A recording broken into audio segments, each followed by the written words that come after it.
Habari yako shabiki, mpenzi na mdau wa mpira wa miguu Tanzania. Kinomax TZ na kusogezea taarifa kuhusiana na Kariakoo Derby ambayo itakiwechezwa leo jioni saa 1 kamili katika kiwanja cha Benjamin William Mkapa, ambapo Yanga alitakiwa kuwa mwenyeji wa Simba Sports Club, timu ambayo imetoa taarifa muda sio mrefu mapema leo kwamba hawapo tayari kushiriki katika mchezo huo wa derby kutokana na kwamba kuna baadhi ya vipengele au kanuni na taratibu za ligi kuu Tanzania bara ambazo hazikufuatwa, ikiwemo kwamba Simba walitakiwa wafanye mazoezi ya mwisho katika kiwanja ambacho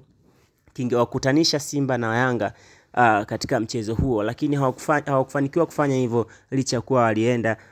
katika eneo husika, eneo la tukio, yani inamaanisha katika kiwanja cha Benjamin Mkapa, lakini wakazuiliwa kufanya hivyo, ikiwemo malalamishi wakiwa wanasema kwamba kuna wakati walionekana wale mabounce au walinzi wa Yanga katika zoezi la kuwazuia Simba Sports Club kuingia katika uwanja huo kwa ajili ya mazoezi. Pamoja na kwamba Simba waliposti au walitoa taarifa kwa umma kwamba hawapo tayari kushiriki mchezo huo, na walituma barua vile vile katika bodi ya league TFF, ambapo masaa kadhaa yaliyopita baada ya taarifa hiyo, Yanga waliposti pia wakiendelea kutoa hamasa kwa mashabiki zao na kuondoa wasiwasi kwamba mchezo upo na watapeleka timu yao uwanjani kama kawaida, na wanatambua kwamba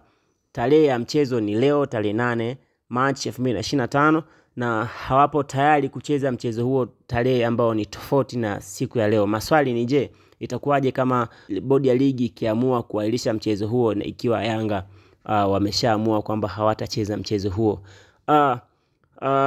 Kwa taarifa ambazo tumezipata hivi punde ni kwamba TFF tayari wameshafanya maamuzi kuhusiana na kuahirishwa kwa mchezo huo, na barua ni hii hapo na kuwekea hapa, utaiona ni kwamba TFF wametoa taarifa hiyo kwamba mchezo umeahirishwa na hakutakuwa na mchezo huo kwa siku ya leo. Hivyo basi watatoa taarifa na tarehe maalum ambayo ni lini miamba hiyo miwili Simba na Yanga itakutana kwa ajili ya mchezo huo. Swali ni je, itakuwaje kama Yanga tayari ameshaonesha kwamba hatacheza mchezo huo tofauti na tarehe na siku ya leo? Toa maoni yako ndugu mpenzi mfuatiliaji na mtazamaji wa Kinomax TZ. Mimi ni King Kino, nitaendelea kutaarifu na kukupa taarifa ambazo zinanijia kuhusiana na swala hili. Endelea kuwa na sisi, karibu, enjoy.